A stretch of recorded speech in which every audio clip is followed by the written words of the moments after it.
ಕರ್ನಾಟಕದ ಯೋಜನೆ ಮೇಲೆ ಆಂಧ್ರ ಕಣ್ಣು. ಆಂಧ್ರ ಸಚಿವ ನಾರಾ ಲೋಕೇಶ್ ಎಕ್ಸ್ನಲ್ಲಿ ಪೋಸ್ಟ್ ಅನ್ನು ಹಾಕಿದ್ದಾರೆ. ಆಂಧ್ರದಲ್ಲಿ ಏರೋಸ್ಪೇಸ್ ಪಾರ್ಕಿಗೆ ಆಹ್ವಾನವನ್ನ ಕೊಟ್ಟಿರುವಂಥದ್ದು. ಯಾಕೆಂದ್ರೆ ಕರ್ನಾಟಕದಲ್ಲಿ ದೇವನಹಳ್ಳಿ ಚನ್ನರಾಯಪಟ್ಟಣ ಇದೆಯಲ್ಲ, ಅಲ್ಲಿ 1777 ಎಕರೆ ಭೂಸ್ವಾಧೀನ ಪ್ರಕ್ರಿಯೆಗೆ ನೋಟಿಫಿಕೇಶನ್ ಎಲ್ಲ ಆಗಿತ್ತು. ಮೊನ್ನೆ ಎಲ್ಲ ಅದಕ್ಕೆ ಸಾಕಷ್ಟು ವಿರೋಧ ವ್ಯಕ್ತವಾದ ಹಿನ್ನೆಲೆಯಲ್ಲಿ ಮುಖ್ಯಮಂತ್ರಿಗಳು ಎರಡೆರಡು ಬಾರಿ ಸಭೆಯನ್ನು ಸೇರಿ ನಂತರ ಒಂದು ಭೂಸ್ವಾಧೀನ ಪ್ರಕ್ರಿಯೆಯನ್ನು ಕೈ ಬಿಟ್ಟಿರುವಂಥದ್ದು. ನಿಮ್ಗೆ ಇಷ್ಟ ಇದ್ರೆ ಕೊಡಿ ಅಂತ ನಂತರ ಹೇಳಿದ್ರು. ಸೊ ಇದನ್ನ ಘೋಷಣೆ ಮಾಡ್ತಿದ್ದ ಹಾಗೆ ಆಂಧ್ರದಿಂದ ಆಫರ್ ಕೊಡಲಾಗ್ತದೆ ಏರೋಸ್ಪೇಸ್ ಪಾರ್ಕಿಗೆ. ನಿಮಗೆ ನನ್ನ ಉತ್ತಮ ಐಡಿಯಾ ಅಂತ ಪೋಸ್ಟ್ ಅನ್ನ ಮಾಡಲಾಗಿದೆ. ನಿಮಗಾಗಿ ಆಕರ್ಷಕ ಏರೋಸ್ಪೇಸ್ ಪಾಲಿಸಿ ಇದೆ ನಮ್ಮ ಹತ್ರ. ಬೆಂಗಳೂರು ಹೊರವಲಯದಲ್ಲೇ ಇರುವಂಥದ್ದು. ಬೆಂಗಳೂರು ಹೊರವಲಯದಲ್ಲಿ ಜಾಗ ಇದೆ ನಮ್ಮ ಹತ್ರ. 8,000 ಎಕರೆ ಸಿದ್ಧ ಇದೆ, ಜಾಗ ಸಿದ್ಧ ಇದೆ, ಬನ್ನಿ ಅಂತ ಅಪ್ರೋಚ್ ಮಾಡಲಾಗ್ತದೆ. ಬೆಂಗಳೂರು ಹೊರವಲಯದಲ್ಲಿದೆ ಅಂತ ಪೋಸ್ಟ್ ಅನ್ನು ಹಾಕಲಾಗಿದೆ. ಆಂಧ್ರಕ್ಕೆ ಬರುವಂತೆ ನಾರಾ ಲೋಕೇಶ್ ಆಹ್ವಾನವನ್ನ ಕೊಟ್ಟಿದ್ದಾರೆ. ನಾರಾ ಲೋಕೇಶ್ ಆಹ್ವಾನದ ಎಕ್ಸ್ಪೋಸ್ಟ್ ಅನ್ನ ಕೂಡ ನಿಮಗೆ ತೋರಿಸ್ತಾ ಇದೆ, ಯಾವ ರೀತಿಯ ಅಪ್ರೋಚ್ ಅನ್ನ ಮಾಡಲಾಗ್ತಾ ಇದೆ ಅಂತ. ಇದಕ್ಕೆ ರಾಜ್ಯದ ಸಚಿವರು ವಿರೋಧವನ್ನ ವ್ಯಕ್ತಪಡಿಸ್ತಾ ಇದ್ದಾರೆ. ಈ ರೀತಿಯಾಗಿ ಮಾಡೋದು ಸರಿಯಲ್ಲ, ಅದು ಇದು ಅಂತ. ಈಗ ಬೇರೆ ಆಪ್ಷನ್ಸ್ ಏನಿದೆ, ಈಗ ಕರೆಯೋದ್ರಲ್ಲಿ ತಪ್ಪಂತೂ ಇಲ್ವೇ ಇಲ್ಲ. ಯಾಕಂದ್ರೆ ಅವ್ರ ರಾಜ್ಯನೂ ಇಂಪ್ರೂವ್ ಆಗಬೇಕು ಅನ್ನುವಂಥ ನಿಟ್ಟಿನಲ್ಲಿ ಅವ್ರು ಕರಿತಾ ಇದ್ದಾರೆ. ಬಟ್ ಇವ್ರು ಏನು ಆಪ್ಷನ್ಸ್, ಅವ್ರಿಗೆ ಯಾವ ರೀತಿಯಾಗಿ ಬೇರೆ ಕಡೆ ಭೂಮಿಯನ್ನ ಕೊಡ್ತಾರೆ, ಅದಕ್ಕಾದ್ರೂ ಆನ್ಸರ್ ಮಾಡಬೇಕಲ್ಲ. ಅದು ಇಲ್ಲ ನಮ್ಮ ರಾಜ್ಯದ ಹತ್ರ ಉತ್ತರ. ಆಂಧ್ರ ನಡೆಗೆ ಸಂತೋಷ್ ಲಾಡ್ ಗರಂ ಆಗಿದ್ದಾರಂತೆ. ಸಮಯ ಸಾಧಕ ಎಂಬಂತೆ ಪೋಸ್ಟ್ ಅಂತ ಲಾಡ್ ಹೇಳಿದ್ದಾರೆ. ಅದು ಸಮಯ ಸಾಧಕ ಅನ್ನೋದ್ರ ಜೊತೆಗೆ ಮೇನ್ಲಿ ಅವ್ರ ರಾಜ್ಯನೂ ಉದ್ಧಾರ ಮಾಡ್ಕೊಳ್ಬೇಕು, ನಮ್ಮ ರಾಜ್ಯದಲ್ಲೂ ಕೈಗಾರಿಕೆ ಬಂದಂತಾಗುತ್ತೆ, ಅಲ್ಲಿ ಉದ್ಯೋಗ ಸೃಷ್ಟಿ ಆದಂತಾಗುತ್ತೆ ಅನ್ನುವಂಥದ್ದು ರಾಜ್ಯದ ಒಳಿತಿಗಾಗಿ ಯಾರೇ ಮಾಡಿದ್ರು ಕೂಡ ಒಳ್ಳೇದೇ, ಇಲ್ಲ ಅಂತಲ್ಲ. ಆದರೆ ಈಗ ಅದಕ್ಕೆ ವಿರೋಧವನ್ನು ವ್ಯಕ್ತಪಡಿಸ್ತಾ ಇದ್ದಾರೆ ನಮ್ಮ ರಾಜ್ಯದ ಸಚಿವರುಗಳು. ನಿಮ್ಮ ಬಳಿ ಲ್ಯಾಂಡ್ ಇದ್ರೆ ಮೊದಲು ಯಾಕೆ ಕರೆದಿಲ್ಲ ಅಂತ ಪ್ರಶ್ನೆಯನ್ನ ಮಾಡಿದ್ದಾರೆ. ಇನ್ನೊಂದು ಕಡೆ ಪರಮೇಶ್ವರ್ ಒಂಥರ ತಟಸ್ಥ ನಡೆಯ ರೀತಿಯಲ್ಲಿದೆ ಅವ್ರ ಸ್ಟೇಟ್ಮೆಂಟು. ಅಲ್ಲಿ ಎಲ್ಲ ಒಣ ಪ್ರದೇಶ, ಹೆಚ್ಚು ಕೃಷಿಗೆ ಲಭ್ಯವಿಲ್ಲ, ಆ ಭೂಮಿ ಇಂಡಸ್ಟ್ರಿಗೆ ಕೊಡುವ ಬಗ್ಗೆ ಅವರು ಹೇಳಿದ್ದಾರೆ ಅಂತ ಹೇಳಿದರು. ನಾನು ಟ್ವೀಟ್ ಮೂಲಕನೇ ಉತ್ತರ ಕೊಡ್ತೇನೆ. ಫಿಶಿಂಗ್ ಇನ್ ಟ್ರಬಲ್ ವಾಟರ್ ಅಂತಾರೆ MB ಪಾಟೀಲ್. ಒಂದೇ ಒಂದು ಇಂಡಸ್ಟ್ರಿ ಹೊರ ಹೋಗ್ಲಿಕ್ಕೆ ಬಿಡೋದಿಲ್ಲ ಅಂತ ಹೇಳ್ತಾ ಇದ್ದಾರೆ. ಅದರಲ್ಲಿ ಏರೋಸ್ಪೇಸ್ ಪಾರ್ಕ್ ಇದೆಯಲ್ಲ, ಮೇನ್ಲಿ ಏರೋಸ್ಪೇಸ್ ವಿಚಾರಕ್ಕೆ ಸಂಬಂಧಪಟ್ಟಂತೆ ನಾವು ನೋಡೋದಾದ್ರೆ ನಮ್ಮ ರಾಜ್ಯ ಹತ್ತತ್ರ 40 to 50% ಆ ಒಂದು ಏರೋಸ್ಪೇಸ್ ವಿಚಾರದಲ್ಲಿ ನಮ್ಮ ಕಾಂಟ್ರಿಬ್ಯೂಷನ್ ಇರುವಂಥದ್ದು. ಈ ಸಂದರ್ಭದಲ್ಲಿ ಈಗ ಪರ್ಯಾಯವಾಗಿ ಬೇರೆ ಎಲ್ಲಿ ಭೂಮಿಯನ್ನ ಕೊಡ್ತಾರೆ, ಅದಕ್ಕೆ ಒಪ್ಕೊಳ್ತಾರೆ ಏರೋಸ್ಪೇಸ್ನವರು ಅನ್ನುವಂಥದ್ದನ್ನು ಕಾದು ನೋಡಬೇಕು. ಅಂತಾರೆ ಈ ತರ ಸಂದರ್ಭದಲ್ಲಿ ಅವ್ರು ಯಾಕೆ ಕಳಿಸ್ಬೇಕು? ಮೊದಲೇ ಕರಿಬೋದಾಗಿತ್ತಲ್ಲ ಓಪನ್ ಆಗಿ ಒಂದು. ಎನಿವೇ ಐದರ್ ವೇ ಬೇರೆ ಎಲ್ಲರೂ ಒಂದು ಜಾಗದಲ್ಲಿ ನಮ್ಮ ಇಂಡಸ್ಟ್ರಿ ಡಿಪಾರ್ಟ್ಮೆಂಟ್, ನಮ್ಮ IT ಡಿಪಾರ್ಟ್ಮೆಂಟ್ ಮಿನಿಸ್ಟರ್ಗಳು ಇಬ್ಬರು ಪ್ರೊಆಕ್ಟಿವ್ ಇದ್ದಾರೆ. ಬೇರೆ ಒಂದು ಜಾಗದಲ್ಲಿ ಎಲ್ಲೋ ಲ್ಯಾಂಡ್ ಹುಡುಕೊಡ್ತಕ್ಕಂಥದ್ದು ಆಗ್ತದೆ. ಇದೇನೋ ಸಮಯ ಸಾಧಕನಂಗೆ ಒಂದು ಫೀಟ್ ಮಾಡಿದ ತಕ್ಷಣ ನೀವು ಇದನ್ನ ಇಶ್ಯೂ ಮಾಡಬಾರ್ದು ಅಂತ. ಯಾಕಂದ್ರೆ that's nothing like that. You should go and ask him why did you treat him now to go where not to go. But as far the land, the alternative land, definitely ನಮ್ಮ ಸರ್ಕಾರ, ನಮ್ಮ ಮುಖ್ಯಮಂತ್ರಿಗಳು, ಎರಡೂ ಮಿನಿಸ್ಟರ್ಗಳು, ಯಾರು ಪ್ರಿಯಾಂಕ್ ಖರ್ಗೆ ಅವರು and as well as the ನಮ್ಮ MB Patil ಅವರು, definitely they are heading those departments. They will see to that the land will be compensated somewhere. It is a competitive world.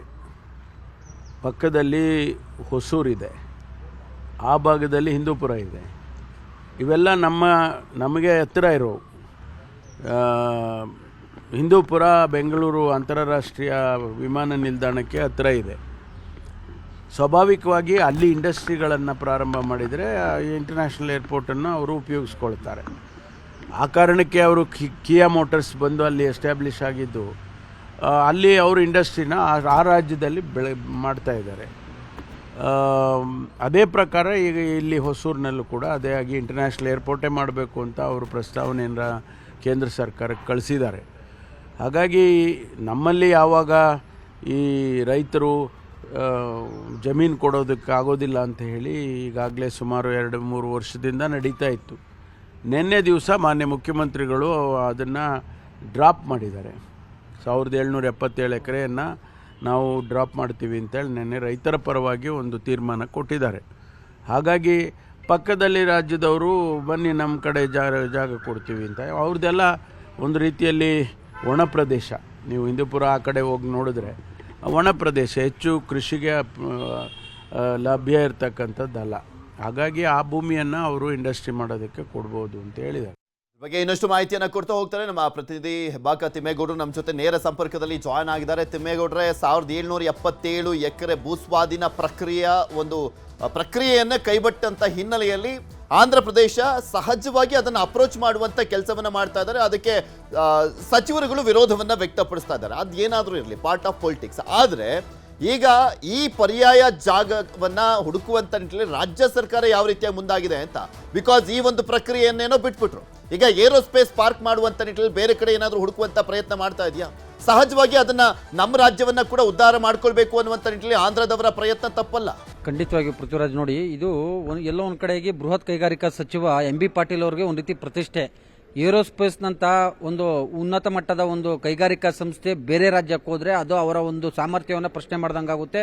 ಮತ್ತೊಂದು ಕಡೆಯಾಗಿ ಅವರ ಅವಧಿಯಲ್ಲಿ ಇಂಥದ್ದೊಂದು ಇದು ನಡೀತಲ್ಲ, ಹಿನ್ನಡೆ ಆಯ್ತಲ್ಲ ಅನ್ನುವಂಥ ಒಂದು ನಿಟ್ಟಲ್ಲಿ ನೋಡಿ, ಈ ಒಂದು ವಿಚಾರವಾಗಿ ಇವತ್ತು ಖುದ್ದು ಎಂ ಬಿ ಪಾಟೀಲ್ ಅವರು ಒಂದು ಹೇಳಿಕೆಯನ್ನು ಕೊಟ್ಟಿರ್ತಕ್ಕಂಥದ್ದು.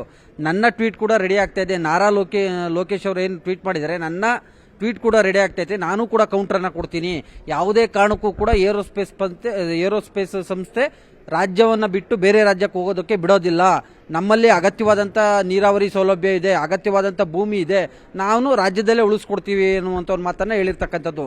ಇನ್ನು ಎಂ ಬಿ ಪಾಟೀಲ್ ಅವರು ವಿಚಾರಕ್ಕೆ ಧ್ವನಿಗೂಡಿಸಿರ್ತಕ್ಕಂಥ ಕಾರ್ಮಿಕ ಸಚಿವ ಸಂತೋಷ್ ಲಾಡ್ ಅವರು ಕೂಡ ಎಲ್ಲೋ ಒಂದು ಕಡೆಗೆ ನಾರಾ ಲೋಕೇಶ್ ಅವರು ಎಲ್ಲೋ ಒಂದು ಕಡೆಗೆ ಸಮಯ ಸಾಧಕ ರೀತಿಯಲ್ಲಿ ಟ್ವೀಟ್ ಮಾಡಿದ್ರ, ಇಷ್ಟು ದಿನ ಯಾಕೆ ಟ್ವೀಟ್ ಮಾಡಿರಲಿಲ್ಲ, ಈಗ ಅವರು ಈ ರೀತಿಯಾದಂಥ ಒಂದು ಟ್ವೀಟ್ ಅನ್ನ ಮಾಡೋದ್ರ ಮುಖಾಂತರ ಉದ್ಯಮಿಗಳನ್ನ ಆಹ್ವಾನ ಮಾಡ್ತಾ ಇದ್ದಾರಾ ಅನ್ನುವಂಥ ನಿಟ್ಟಲ್ಲಿ ವಾಗ್ದಾಳಿಯನ್ನು ನಡೆಸಿರ್ತಕ್ಕಂಥದ್ದು. ಮತ್ತೊಂದು ಕಡೆಯಾಗಿ ಗೃಹ ಸಚಿವ ಡಾಕ್ಟರ್ ಜಿ ಪರಮೇಶ್ವರ್ ಅವರು ಕೂಡ ಸ್ವಾಭಾವಿಕವಾಗಿ ಆಂಧ್ರದಲ್ಲಿ ಬರಡು ಭೂಮಿ ಇರ್ತಕ್ಕಂಥ ಹಿನ್ನೆಲೆಯಲ್ಲಿ ಈ ರೀತಿಯಾದಂಥ ಒಂದು ಆಹ್ವಾನವನ್ನು ಕೊಟ್ಟಿರ್ಬೋದು. ಆದರೆ ಅಂತಿಮವಾಗಿ ನಾವು ನಮ್ಮ ರಾಜ್ಯದಲ್ಲೇ ಉಳಿಸ್ಕೊಳ್ತೀವಿ, ಅಗತ್ಯ ಸೌಲಭ್ಯಗಳು ಕೂಡ ನಮ್ಮ ರಾಜ್ಯದಲ್ಲೇ ಇರ್ತಕ್ಕಂಥ ಹಿನ್ನೆಲೆಯಲ್ಲಿ ಏರೋಸ್ಪೇಸ್ ಅನ್ನ ಬೇರೆ ರಾಜ್ಯಕ್ಕೆ ಹೋಗೋದಕ್ಕೆ ಬಿಡೋದಿಲ್ಲ ಅನ್ನುವಂಥ ಒಂದು ಮಾತನ್ನ ಹೇಳಿರ್ತಕ್ಕಂಥದ್ದು.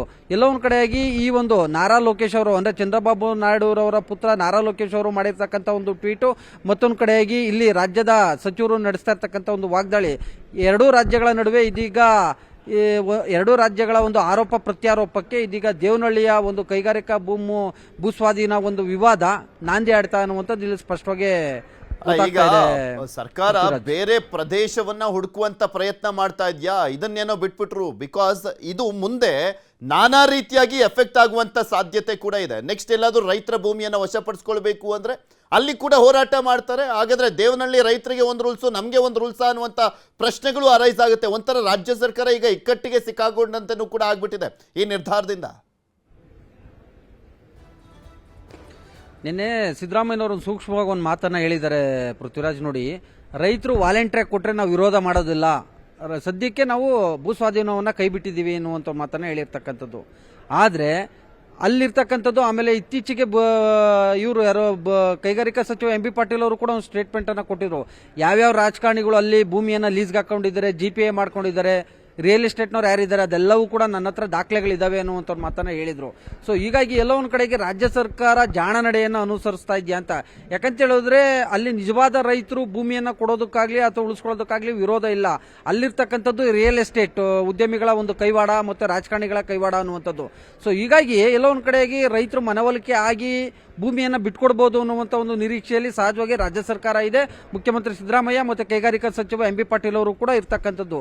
ಸೊ ಒಂದು ಅಲ್ಲಿ ಚನ್ನರಾಯಪಟ್ಟಣ ದೇವನಹಳ್ಳಿ ಸುತ್ತಮುತ್ತ ಇರ್ತಕ್ಕಂಥ 1777 ಎಕರೆ ಒಂದ್ ಕಡೆ ಆದ್ರೆ, ಒಂದ್ ವೇಳೆ ಆ ರೈತರು ವಿರೋಧವನ್ನ ಮಾಡಿ ಅಥವಾ ಒಂದ್ ಕಡೆಯಾಗಿ ಅದು ವಿವಾದ ಸ್ವರೂಪವನ್ನು ಪಡ್ಕೊಂಡು ಮತ್ತೊಂದ್ ಕಡೆಗೆ ಅದು ಕೈ ಬಿಟ್ರೆ, ಅದಕ್ಕೆ ಆಲ್ಟರ್ನೇಟಿವ್ ಆಗಿ ಬೇರೆ ತುಮಕೂರಿನ ವಸಂತ ನರಸಾಪುರ ಕೈಗಾರಿಕಾ ಪ್ರದೇಶ ಆಗಿರ್ಬೋದು, ಮತ್ತೊಂದು ಕಡೆಗೆ ಇತ್ತ ಬಿಡದಿ, ಬೇರೆ ಬೇರೆ ನೆಲಮಂಗಲ ಭಾಗದಲ್ಲಿ ಎಲ್ಲಾದ್ರೂ ಒಂದ್ ಕಡೆ ಅಗತ್ಯ ಭೂಮಿಯನ್ನ ನಾವು ಕೊಡೋದಕ್ಕೆ ಸಿದ್ಧ ಅನ್ನುವಂಥ ಒಂದು ನಿಟ್ಟಲ್ಲಿ ಚರ್ಚೆಯನ್ನ ಮಾಡಿರ್ತಕ್ಕಂಥದ್ದು. ಹೀಗಾಗಿ ಈ ಒಂದು ನಿಟ್ಟಲ್ಲಿ ಕೈಗಾರಿಕಾ ಇಲಾಖೆ ಅಧಿಕಾರಿಗಳು ಒಂದು ಶೋಧ ಕಾರ್ಯದಲ್ಲಿ ತೊಡಗಿದ್ದಾರೆ ಅನ್ನುವಂಥ ಒಂದು ಮಾಹಿತಿ ಸದ್ಯಕ್ಕೆ ಲಭ್ಯ ಆಗಿರ್ತಕ್ಕಂಥದ್ದು. ಪೃಥ್ವಿರಾಜ್, ಮೇನ್ಲಿ ಆಂಧ್ರಾಗೆ ಅಡ್ವಾಂಟೇಜ್ ಅಂದ್ರೆ ಆಕ್ಚುಲಿ ಗೃಹ ಸಚಿವರಾಗಿರುವಂತ ಪರಮೇಶ್ವರ್ ಅವರು ತುಂಬಾ ನೀಟಾಗಿ ಹೇಳಿದ್ರು, ಹಿಂದೂಪುರ ಎಲ್ಲ ತುಂಬಾ ಹತ್ರ ಇದೆ ನಮ್ಮ ಇಂಟರ್ನ್ಯಾಷನಲ್ ಏರ್ಪೋರ್ಟ್ಗೆ. ಸೊ ಹೀಗಾಗಿ ಅವ್ರು ಅಪ್ರೋಚ್ ಮಾಡಿದಂಥ ಸಂದರ್ಭದಲ್ಲಿ ಹೋಗುವಂಥ ಚಾನ್ಸಸ್ಸು ಕೂಡ ಇರುತ್ತೆ ಅಂತ. ಬಿಕಾಸ್ ಕಿಯಾದ ಒಂದು ಎಕ್ಸಾಂಪಲ್ ಅನ್ನು ಕೂಡ ಕೊಟ್ಬಿಟ್ಟು ಹೇಳ್ತಾ ಇದ್ರು. ಸೊ ಹೀಗಾಗಿನೇ ಇದೇ ಒಂದು ಬೆಸ್ಟ್ ಅಪ್ರೋಚ್ ಆಗುತ್ತೆ ಆಂಧ್ರಾಗೆ. ಅದೊಂಥರ ನಮ್ಮ ಕರ್ನಾಟಕಕ್ಕೆ ಹೊಡೆತ ಕೊಟ್ಟರು ಕೊಡಬಹುದು. ಬಿಕಾಸ್ ಇಂಟರ್ನ್ಯಾಷನಲ್ ಏರ್ಪೋರ್ಟ್ ಅನ್ನುವಂಥದ್ದು ಆಂಧ್ರ ಪ್ರದೇಶದ ಗಡಿ ಹತ್ರ ಬೇರೆ ಇರುವಂಥ ಹಿನ್ನೆಲೆಯಲ್ಲಿ ಕರ್ನಾಟಕಕ್ಕೆ ಅದು ಕೂಡ ಒಂದು ಮೇಜರ್ ಪ್ರಾಬ್ಲಮ್ ಆಗ್ಬೋದೇನು? ಪೃಥ್ವಿರಾಜ್ ಖಂಡಿತವಾಗಿಯೂ ನೋಡಿ, ಚಂದ್ರಬಾಬು ನಾಯ್ಡು ಅವರು ಅಂದ್ರೆ ಆಂಧ್ರ ಸಿಎಂ ಅವರು ಇತ್ತೀಚೆಗೆ ಒಂದು ಸ್ಟೇಟ್ಮೆಂಟ್ ಅನ್ನ ಕೊಡ್ತಾ ಇದ್ರು. ಅಂದ್ರೆ ಅಲ್ಲಿ ಬೆಂಗಳೂರು ಇಂಟರ್ನ್ಯಾಷನಲ್ ಏರ್ಪೋರ್ಟ್ ಇಂದ ಕೇವಲ 100 ಕಿಲೋಮೀಟರ್ ಡಿಸ್ಟೆನ್ಸ್ ಅಲ್ಲಿ ಇದೆ, ನೀವು ಬನ್ನಿ ಅನ್ನುವಂಥ ನಿಟ್ಟಲ್ಲಿ. ಅಂದ್ರೆ ಅವರು ಬೆಂಗಳೂರಿನ ಒಂದು ಬ್ರ್ಯಾಂಡ್ ಅನ್ನೇ ಅವರು ಮಾನದಂಡವಾಗಿ ಇಟ್ಟುಕೊಂಡು ಆಂಧ್ರದ ಗಡಿ ಮತ್ತೆ ಕರ್ನಾಟಕದ ಗಡಿ ಭಾಗದಲ್ಲಿ ಕೈಗಾರಿಕೆಗಳನ್ನು ಅಭಿವೃದ್ಧಿ ಪಡಿಸೋದ್ರ ಮುಖಾಂತರ ಆಂಧ್ರ ಸರ್ಕಾರ ತಮ್ಮ ರಾಜ್ಯಕ್ಕೆ ಅನುಕೂಲ ಮಾಡ್ಕೊಳ್ಳೋದಕ್ಕೆ ಇದೊಂದು ಸುವರ್ಣ ಅವಕಾಶ ಅನ್ನುವಂಥ ಒಂದು ನಿಟ್ಟಲ್ಲಿ ಅಲರ್ಟ್ ಆದಂತೆ ಕಾಣಿಸ್ತಾ ಇದೆ. ಸೊ ಹೀಗಾಗಿ ಅದರ ಒಂದು ಮುಂದುವರೆದ ಭಾಗವಾಗಿ ನಾರಾ ಲೋಕೇಶ್ ಅವರು ಟ್ವೀಟ್ ಮಾಡಿರ್ತಕ್ಕಂಥದ್ದು. ಒಂದ್ ವೇಳೆ ಈ ಒಂದು ಅಂದ್ರೆ ಏರೋಸ್ಪೇಸ್ ಆಗಿರ್ಬೋದು, ಮತ್ತೊಂದು ಕಡೆಗೆ ವಿವಿಧ ರೀತಿಯಾದಂಥ ಕೈಗಾರಿಕಾ ಸಂಸ್ಥೆಗಳು ಏನಾದರೂ ರಾಜ್ಯವನ್ನು ತೊರೆದಿದ್ದೇ ಆಗಿದ್ದಲ್ಲಿ ಅದೆಲ್ಲ ಒಂದ್ ಕಡೆಗೆ ರಾಜ್ಯಕ್ಕೆ ಒಂದು ನಷ್ಟ, ಮತ್ತೊಂದು ಕಡೆಯಾಗಿ ಸರ್ಕಾರಕ್ಕೂ ಒಂದು ರೀತಿ ಸರ್ಕಾರ ಅನ್ನೋದಕ್ಕಿಂತ ಮುಖ್ಯವಾಗಿ ಸಚಿವ ಎಂ ಬಿ ಪಾಟೀಲ್ ಅವ್ರಿಗೂ ಕೂಡ ಒಂದು ರೀತಿ ಪ್ರತಿಷ್ಠೆಯ ಪ್ರಶ್ನೆ. ಯಾಕಂತ ಹೇಳಿದ್ರೆ ಬೃಹತ್ ಕೈಗಾರಿಕಾ ಸಚಿವರಾಗಿ ಅವ್ರ ಕೆಲಸವನ್ನ ನಿರ್ವಹಿಸ್ತಾ ಇರ್ತಕ್ಕಂಥ ಸಂದರ್ಭದಲ್ಲಿ ಅವ್ರಿಗೆ ಈ ರೀತಿಯಾದಂಥ ಒಂದು ಕೈಗಾರಿಕಾ ಸಂಸ್ಥೆಗಳು ರಾಜ್ಯವನ್ನು ಬಿಟ್ಟೋದ್ರೆ ಅವ್ರಿಗೆ ಒಂದು ರೀತಿ ಬ್ಲ್ಯಾಕ್ ಮಾರ್ಕ್ ಆಗಿ ಉಳ್ಕೊಳ್ಳುತ್ತೆ. ಸೊ ಹೀಗಾಗಿ ಹೇಗಾದ್ರೂ ಮಾಡಿ ರಾಜ್ಯದಲ್ಲೇ ಉಳಿಸ್ಕೊಳ್ಬೇಕು ಅನ್ನುವಂಥ ಒಂದು ನಿಟ್ಟಿನಲ್ಲಿ. ಮತ್ತೊಂದು ಕಡೆಯಾಗಿ ನೋಡಿ, ಚಂದ್ರಬಾಬು ನಾಯ್ಡು ಅವರು ಇತ್ತೀಚೆಗೆ HAL ಅನ್ನ ನಮ್ಮ ಆಂಧ್ರಕ್ಕೆ ಹೈದರಾಬಾದ್ಗೆ ಶಿಫ್ಟ್ ಮಾಡಿ ಅನ್ನುವಂಥ ನಿಟ್ಟಲ್ಲಿ ಒಂದು ಸ್ಟೇಟ್ಮೆಂಟ್ ಅನ್ನ ಕೊಟ್ಟಿದ್ರು. ಅದಾದ ಬಳಿಕ ಇದೀಗ ಏನು ಆಂಧ್ರದಲ್ಲಿ ಅಂದ್ರೆ ಬೆಂಗಳೂರಿನಿಂದ ಸುಮಾರು 100 ಕಿಲೋಮೀಟರ್ ವ್ಯಾಪ್ತಿಯಲ್ಲಿ ಸುಮಾರು 1 ಲಕ್ಷ ಎಕರೆಗೂ ಹೆಚ್ಚು ಭೂಮಿಯನ್ನು ಅಕ್ವೈರ್ ಮಾಡ್ಕೊಳ್ಳೋದ್ರ ಮುಖಾಂತರ ಕೈಗಾರಿಕೆಗಳನ್ನು ಅಲ್ಲಿ ಕೊಂಡೊಯ್ಯೋದಕ್ಕೆ, ಕೈಗಾರಿಕೆಗಳನ್ನು ತರೋದಕ್ಕೆ ಅಲ್ಲಿ ಆಂಧ್ರ ಸರ್ಕಾರ ಪ್ಲಾನ್ ಮಾಡ್ಕೊಂಡಿರ್ತಕ್ಕಂಥದ್ದು. ಸೊ ಹೀಗಾಗಿ ಎಲ್ಲ ಒಂದು ಕಡೆಗೆ ಈ ರಾಜ್ಯದಲ್ಲಿ ಈ ರೀತಿಯಾದಂಥ ಒಂದು ಭೂಸ್ವಾಧೀನ ವಿವಾದ ಇದೀಗ ಪ್ರತಿಷ್ಠಿತ ಕೈಗಾರಿಕಾ ಸಂಸ್ಥೆಗಳು ರಾಜ್ಯದಲ್ಲಿ ಉದ್ಯೋಗ ಸೃಷ್ಟಿಗೆ ಎಲ್ಲ ಒಂದು ಕಡೆಯಾಗಿ ಹಿನ್ನಡೆಯನ್ನ ಅನುಭವಿಸುವಂತಾಗುತ್ತಾ ಅನ್ನುವಂಥ ಒಂದು ನಿಟ್ಟಲ್ಲಿಯೂ ಕೂಡ ಇಲ್ಲಿ ಗಮನಿಸಬೇಕಾದಂತ ಒಂದು ವಿಚಾರ. ಪೃಥ್ವಿರಾಜ್, ಧನ್ಯವಾದ ತಿಮ್ಮೇಗೌಡ್ರೆ ನಿಮ್ಮೆಲ್ಲ ಮಾಹಿತಿಗಾಗಿ.